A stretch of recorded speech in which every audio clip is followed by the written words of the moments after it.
Elaine, you can take your time, you know? I didn't mean you had to move in right away, this instant. I know, but I don't see any point in hanging about.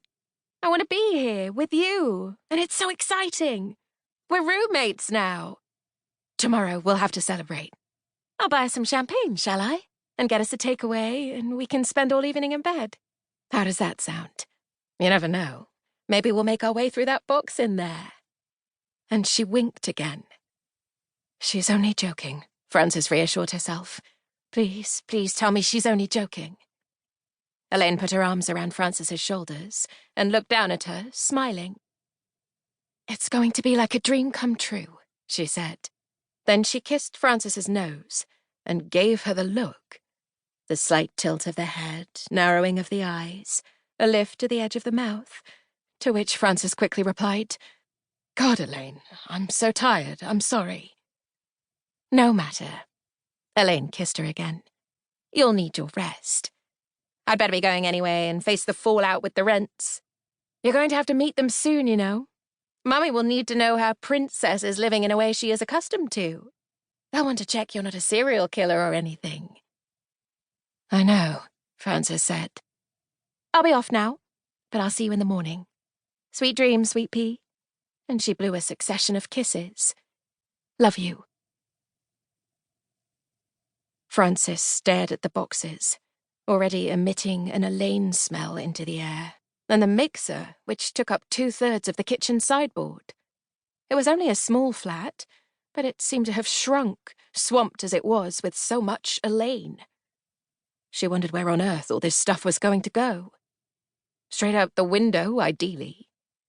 Then she went to the bedroom and stood in the doorway, staring warily at Elaine's box of tricks on the bed, as if it contained an awful and unpredictable trickery, like a macabre jack-in-the-box was about to leap out. She slowly stepped forwards and lifted a flap with the tip of her forefinger, peering inside. She immediately wished she hadn't. A huge, multicolored tangle of shafts and leads and ropes and pointy things and circular things and the stench of rubber. She closed it, dumped it on the floor, and slid it into a corner with her foot. Then she turned to the wardrobe, opened it, reached at the back, and pulled out a different box. Small and wooden and engraved with a heart. She sat on the edge of the bed. In amongst the other items was a champagne cork, dated in biro almost 2 years ago.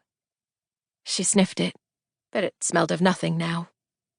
She clasped it in her palm and closed her eyes, as if saying a prayer. Then, returning the cork, she carried the box into the hallway and opened the airing cupboard door. Reaching inside, she felt around to the left, beyond the dustpan and brush and a broken broom, where she knew there was a little hollow. She kissed the box and slid it inside. Hidden. Safe. She wandered back into the living room and faced the towering boxes. The deranged face of a Furby poked out of one, staring at her. She had the eerie feeling that her home was not her own anymore. It was not a nice feeling. A spliff and a bowl of stew, smoking with one hand, spooning with the other, the bowl snug in her lap. She sighed.